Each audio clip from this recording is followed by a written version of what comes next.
You know, I am just sick and tired of no one having the courage to stand up and say the things we all know to be true. That Mr. Mime is an absolute wrong'un. Okay, allegedly, I guess there's no evidence of that.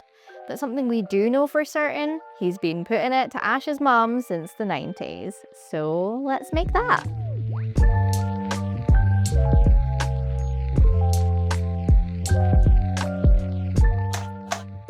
First things first, our lovers need somewhere to get hot and heavy, and no better a place in my opinion than a Pokéball come hot tub. Could have worded that differently, chose not to.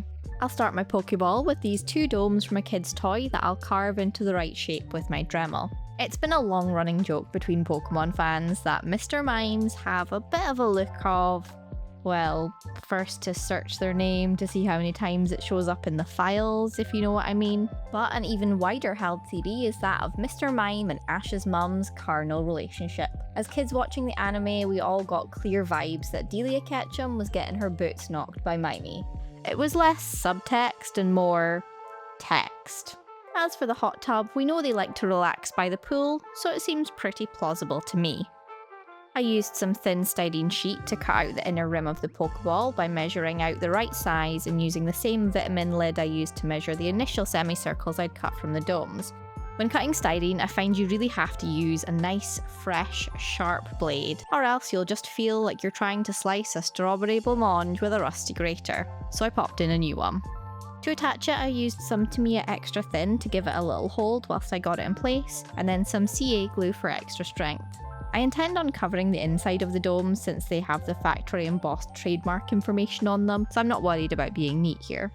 Lots of clips later it was set, and I could add some shelves. I want the Pokeball to be open with the bottom half as the hot tub and then the top half as a bit of a bar shelving type area, so I used some mat board for that. Then I used a lid from my retainer cleaning tablets, yes I am incredibly cool, and a rogue Tiddlywink, Mr. Mime's nickname in college by the way, for the button on front. To cover the insides, I slapped on some wood filler in a rough sort of pattern to look like stone. I want this to have a look of one of those 80s-ish resorts where they just have a pool area surrounded by very fake looking rock walls and structures. They always seemed a bit seedy to me, so works pretty well for a place frequented by Mr. Mimebat and Windsor over here. Whilst that dries, it's time to move on to the happy couple. I sculpted them out of some Super Sculpey, which I must say I had some major issues with, due to it not only being so old, the Mesozoic era asped it back, but also my previous house being so damp that the texture was just ruined. But new clay costs money I don't have at the moment, so we just gotta get on with it. After creating some armatures and using the extra dome that I'd made an arse of carving and had to replace for size reference, I could start the actual sculpting. First up, it's Ash's not just a stepdad, but the dad that stepped up, Mime himself. I started by covering his body and head in a thin layer of clay, smoothing it out a little and adding the stomach detail. I like to leave some imperfections because I want it to look like a real human made it, so I don't go too hard on the smoothing. Which is handy because the clay was really hard to work with and I had to add so much softener to it that it was a bit softer than I'd like it in the end. I always just use regular clay softener for this. I don't know if there's something that would have done a better job. I know some people even use baby oil to condition their clay, but honestly, we don't want Mime here to get any ideas. Taking inspiration from this incredibly unsettling screenshot that would be more at home in a breaking news bulletin that no one is shocked to see, I want to give him a bit of a saucy expression, let's say. He is, after all, in a hot tub with a hot mum, so we can't really blame him this time. I use ball bearings for eyes quite often since they can go in the oven.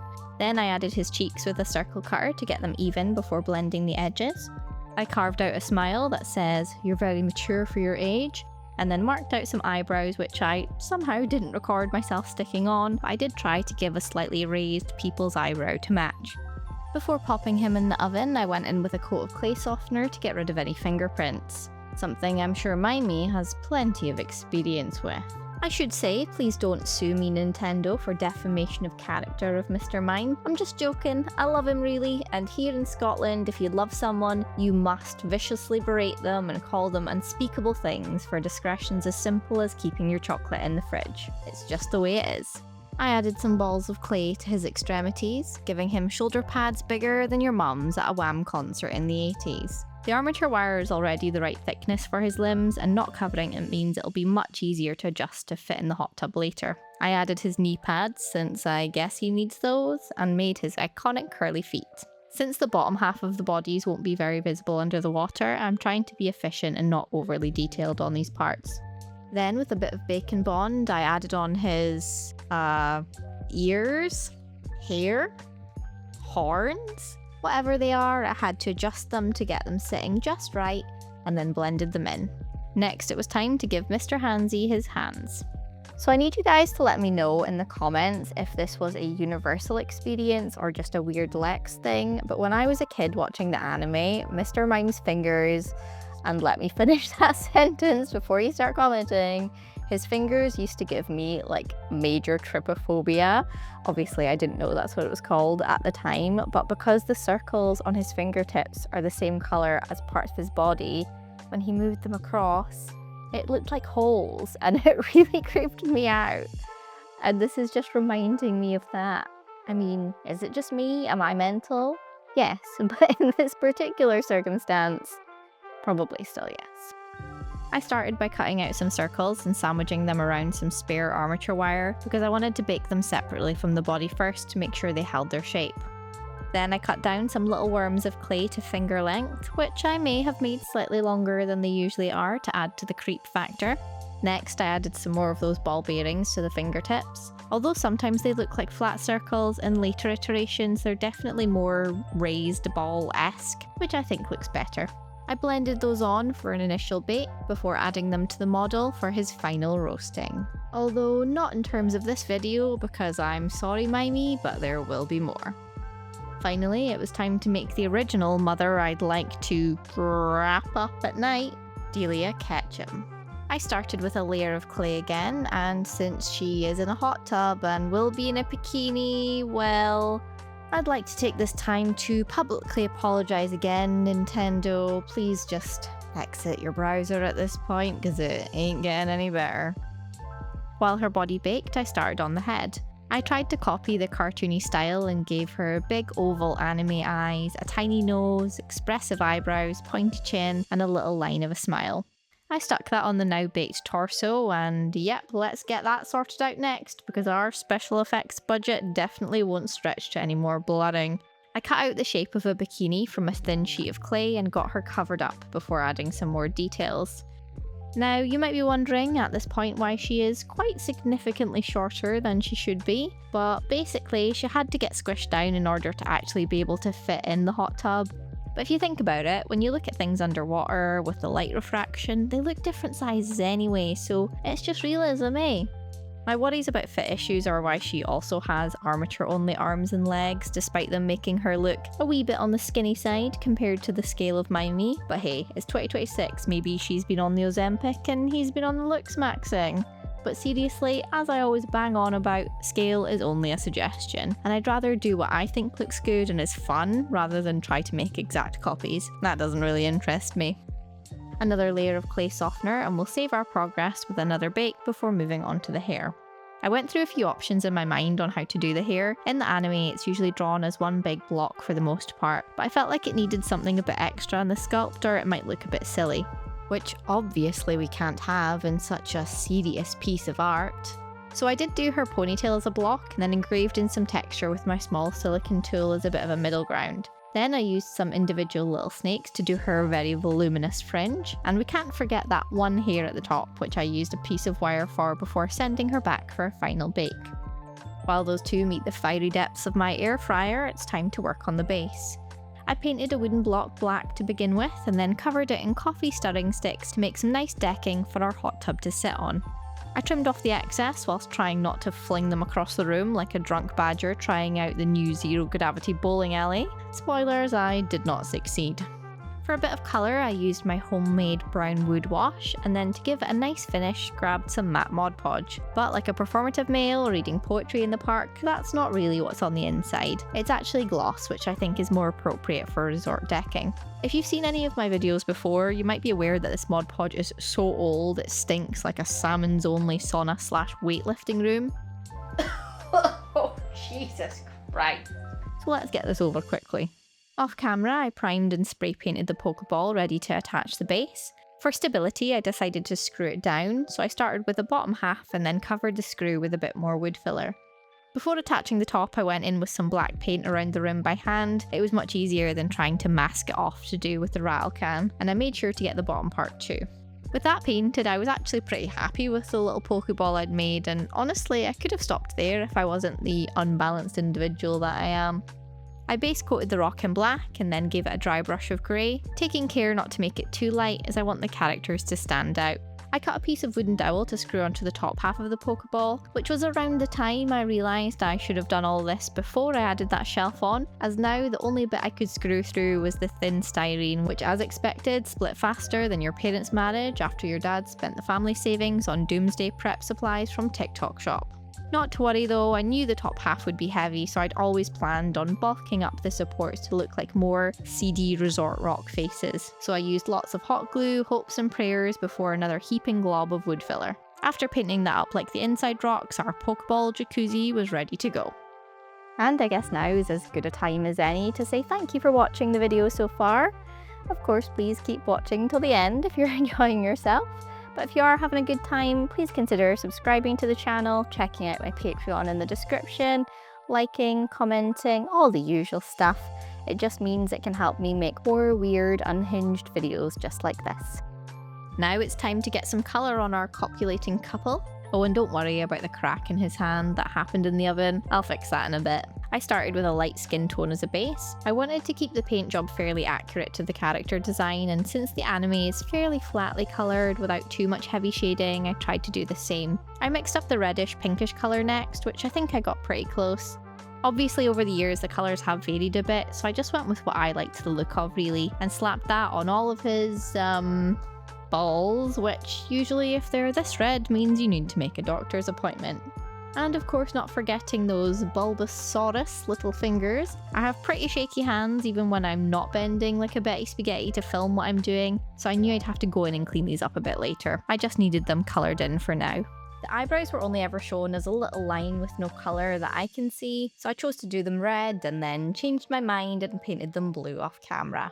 With that blue I painted his horns? I guess that's what we're going with. His feet get the same treatment before I can move on to some light highlights. I added only a tiny bit of white to the base colours and brushed on some simple blocky highlights to go with the cartoon theme. After that I used some dark wash to define the mouth and held my breath to do the eyes. I find it easier to use a ball stylus tool for this and do a little at a time till I get something just unnerving enough.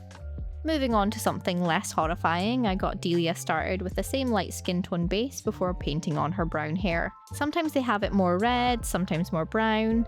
I guess she likes to dye her hair with the frequency that I did as a teenager, but thankfully doesn't appear to have gone through the intensely blue-black emo hair phase, which I will not be showing a photo of, but believe me, it was not serving, to say the least. I decided on a nice bright red bikini for some contrast, before giving her hair a light dry brush to pick up that texture. I apologise to Miss Ketchum again for the cleavage focus here, but I did the same subtle highlight technique on her too, and the same dark wash for the mouth. Her eyes were definitely more difficult to do. They're more detailed and I can't get away with making them quite as unnerving as Mime's. I used the ball stylus again to get the brown iris shape down, and then while that dried I added some white polka dots on her bikini. I am a bit of a sucker for a red and white polka dot, I will admit. Back to the eyes, they got a black pupil each and finally some bright white highlights. Again, with hands shakier than the aforementioned drunk badger who's left the zero gravity bowling alley, had to go on the waltzers and is now trying to thread a needle with a ham sandwich, I had to clean these up a bit off camera. I gave them both a spray coat of clear sealant and they were done and ready for a dip. It was a tight squeeze, so my decision to Ozempicify Delia was the right one. Thankfully, for a cartoon mum, she's in the minority who don't have an absolute dump truck. Looking at you, Pixar. So no need to account for the 3 cubic meters of arse displacement that we would have to for any of her more endowed counterparts. I used a teeny bit of UV resin to lock them in place before moving on to the 2-part epoxy. This is the first time I'm using this particular brand of resin, so I tried to be fairly careful in measuring everything out. I made sure to mix enough resin to fill the hot tub nearly to the top. I stirred them in their original cups before transferring to a new one to mix some more. It's just best practice really, it helps make sure it's well blended and there aren't any bits of unmixed resin hiding in the corners to ruin my day. After a good stir, I carefully poured the resin into the hot tub, taking care not to douse either of our pals here in the process, and left that to cure for 48 hours. In the meantime, let's make some accessories. Now we know they both like a cocktail on vacation, so let's get them some drinks. I have these colourful bottles in my collection already, so that's a good start. I then grabbed these glasses, which I think will make nice fruity cocktails for our thirsty couple. I sanded down the edges where there were some seams and round the rim to make it look like it might have been salted, although you can't really see it on camera. It's not a cocktail without the little umbrellas, so I cut out some tiny pieces of tissue paper, folding them up into a triangle and cutting a semicircle off to add some shape before trying to unfold without ripping them, which is exactly what happened, and I had to remake at least one of them. I stuck some toothpicks and scrap clay and used UV resin to stick on and shape the tissue paper. I painted the underside with resin too, which helps it stay in shape. You could use something like Mod Podge for this, but the UV resin is not only faster, but it also gives the tissue a more transparent look that sells more to me as those thin paper umbrellas at this scale. This was pretty fiddly to do since they are so tiny, but we got them looking semi-decent before continuing the teeny weeny multicolour polka dot themey on these two. And no, I'm not proud of that one. I dripped some UV resin into the glasses, starting with a nice blue one. We all know the more artificially coloured your drinks are, the better they are, and dropped in a couple of silica gel beads for ice cubes. I popped in 2 of the umbrellas, which I cut down to size and cured with my UV light. I did the same for the second one, but for a bit of variety I did a layered cocktail by doing half orange, slightly curing that before adding some red resin on top. With the last 2 umbrellas in there and cured, they were ready to add to the shelves. I glued on the cocktails and the liquor bottles, and for the second time in one video, it didn't record properly, so I mean, they'll stuck down. You're just gonna have to believe me on that. Last thing to do was get this hot tub nice and bubbly. I mixed some more UV resin with lots of the silica gel balls and carefully placed them around the surface of the resin water, making sure to vary the placement and leave some gaps where you could see through to those spindly little legs. We don't know what kind of liberties Mime would take if completely concealed, so this is a safety measure for sure. Then with a toothpick, I dotted on and swirled in some white tinted resin to add to the foamy bubbly effect, and cured that again with the UV light. I'm really happy with how that turned out. I think the bubbles look great, and with that all done, it's time for the beauty shots.